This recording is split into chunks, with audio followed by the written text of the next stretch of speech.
Hi friends, I'm Scott Giles, Minister Hypnotist and the guy who shows you how to get help from the other side being the mental and spiritual worlds. But you access them through your unconscious mind, which is the greatest goal-achieving mechanism ever evolved. You don't have to stay stuck or ill or be unhappy. There is a power that can help.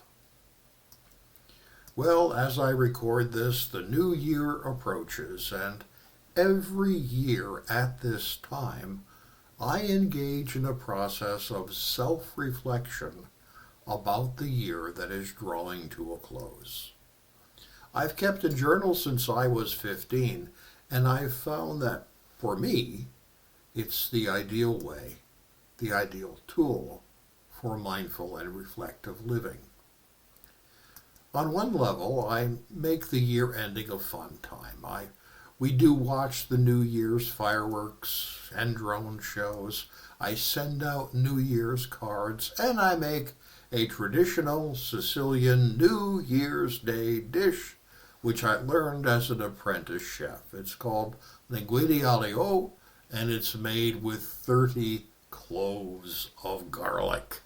It's wonderful, but it's also basically social distancing on a plate because no one wants to come near you for about a week, and that's a good strategy for the flu season. But self-reflection is good.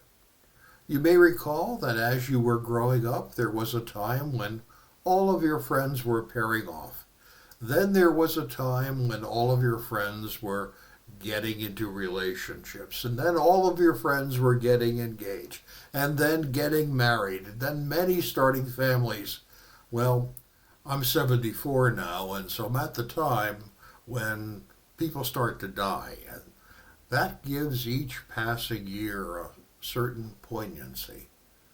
So reflection at year's end to contextualize what's happening to me and to also mark the passage of people I've cared about and to set intention for the future is a healthy process, and perhaps some aspect of what I do will work for you as well. So on a new journal page, I ask myself, what happened in the closing year? Now, this usually requires that I page through the year's journal entries and pull out the events that I think were most significant.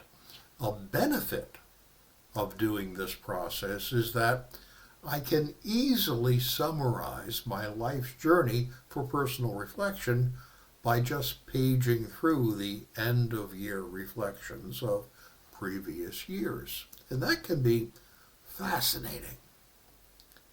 The second question I ask myself is, what did I learn in the closing year? Now, this isn't the same as listing the events that happened.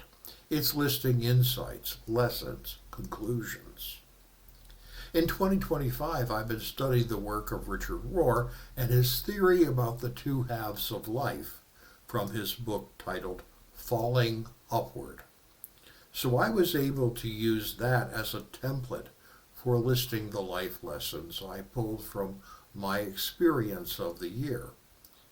There were some spiritual changes, a lot of political insights as America is having a difficult time right now, as well as some things I've concluded about myself as I move toward the midpoint of my 70s.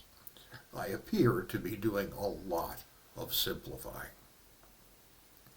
The third thing I ask myself at the end of year reflection is, what did I accomplish? Now, for some things, this is easy. Articles published. I write regularly for publication. Awards received. I've gotten a few of them. But I also include here things like changes in my cooking style. I've been emphasizing sauces and so on. Then come the two hardest questions. First, what do I want to leave in the closing year. What do I want to say? This is complete. It doesn't need more attention. This is the list of the things that I've done that will not require my continued attention. It can be personal things as well. For example, there was a lot of death in my intimate circle during 2025, and I now need to leave that pain behind and focus on the upcoming year. And this gets me to the second hard question. What do I want to bring into the opening year? This is the opportunity to set intentions. Last year, what I put down was that I wanted to do a deep dive into something called the Enneagram, a system of personality categorization that's been around for hundreds of years.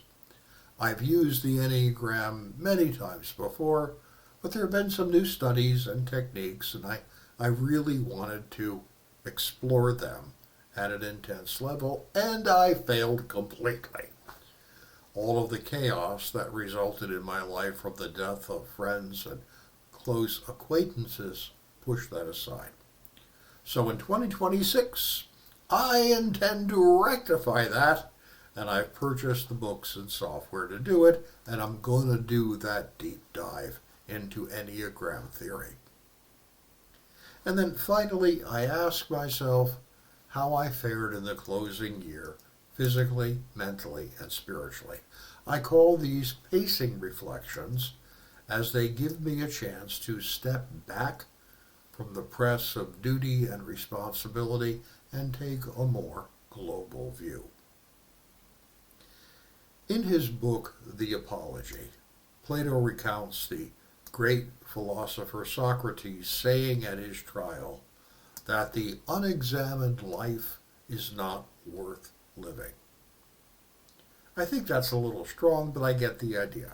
Self-reflection is good. It allows one to take a healthy pride in your accomplishments, to plan mid-course corrections, which most of us will benefit from, and set intentions for the future so that we're not just drifting based upon what other things and events dictate. We always benefit by doing something like this. So that's my end of year process. What's yours? I suggest you'll benefit by having one. And if what I do works for you, it comes from the bullet journal system of Ryder Carroll, please feel free to make it your own.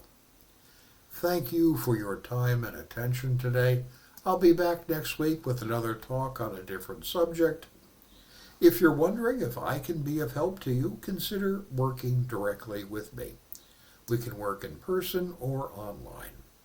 Feel free to reach out through my website for a complimentary, no-obligation discovery call. And always use the full power of your mind, because you deserve it.